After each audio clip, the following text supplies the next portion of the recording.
Hello, friends.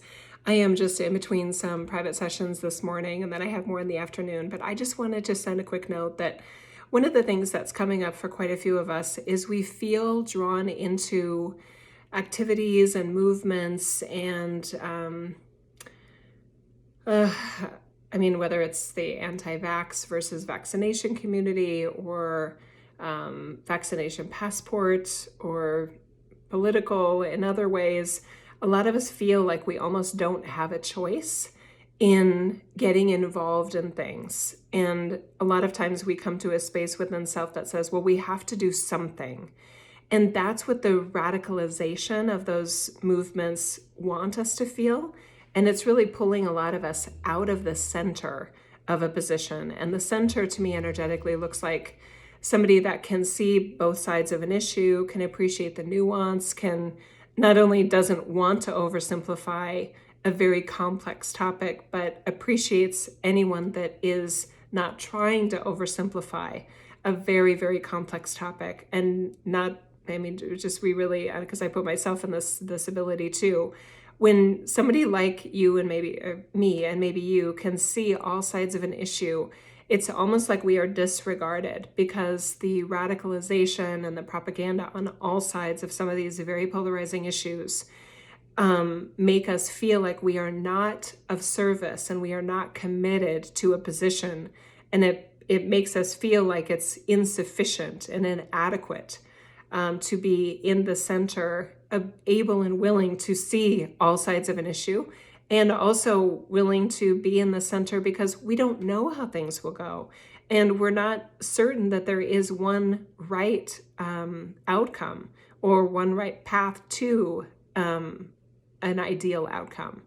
There's just a lot that we don't know about a lot of these issues. So anyway, I just wanted to point that out because there's so many of us that tend to be more harmonizers. We tend to be more in the center of issues. And in some of these instances right now, no matter where we are on the planet, we can lose ourselves and feel like we have to do something. And then we find ourselves in these radicalized positions and really out of our kind of true north in a lot of ways. And the outcome is energetically draining. It's feeling like you've lost authority over yourself. It's feeling like it's not your life to live anymore. It's distracting us from things that we actually do want to do and offer and share and be in this world. And it is very complicated. But just, I guess the steps I would recommend there are, what do you wish you didn't have to be involved in right now? That would be a good short list. Do you really have to be involved in it? What would it mean if you don't commit yourself and your life and your energy and your time or your investments to that project or that outcome? What would you be doing with that time, with those quadrants of your life? What would you be doing with yourself in place of those things? And is the outcome of you making the choices you'd rather make, does it have a higher probability of a positive outcome for you and for all versus these very speculative, not shady, but misrepresented positions of, oh, we need this outcome. I don't think we know what we need right now. And to pretend that we do, I think is reckless and irresponsible and intellectually dishonest.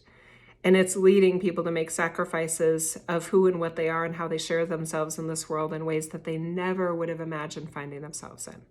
Okay, so have you lost yourself to a movement or an issue or a topic? And do you want to do that anymore? Now, some are saying, some are probably thinking as they're listening to this that you want to get back to your center, but you don't know how. I think the steps that we just mentioned are a wonderful starting point for you to further reflect and give yourself permission, because those radicalized positions don't want you to think for yourself, right? And I'm not making any one side necessarily nefarious and another side necessarily benevolent, although they would like you to think that, right? They just meaning anyone that's trying to pull you out of center and demanding almost that you take a stand and imploring you to do something. We must do something. And this just came through actually in a session just recently, just the one I just finished up. there are a lot of really unfortunate, wasteful, unproductive things that have been done in history in the name of we have to do something.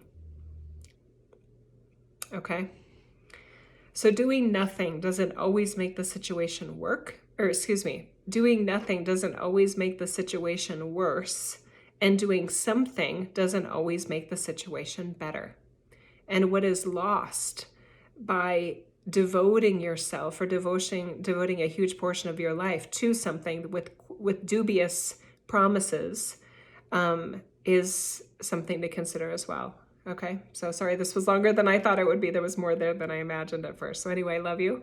And I'm just always cheering you on to be your most authentic self, no matter what is happening in the world and no matter what is happening in your personal life, that you hold on to and that you like the you that you are being, no matter what's going on, because you do have full authority over that always. Okay, all right, love you guys.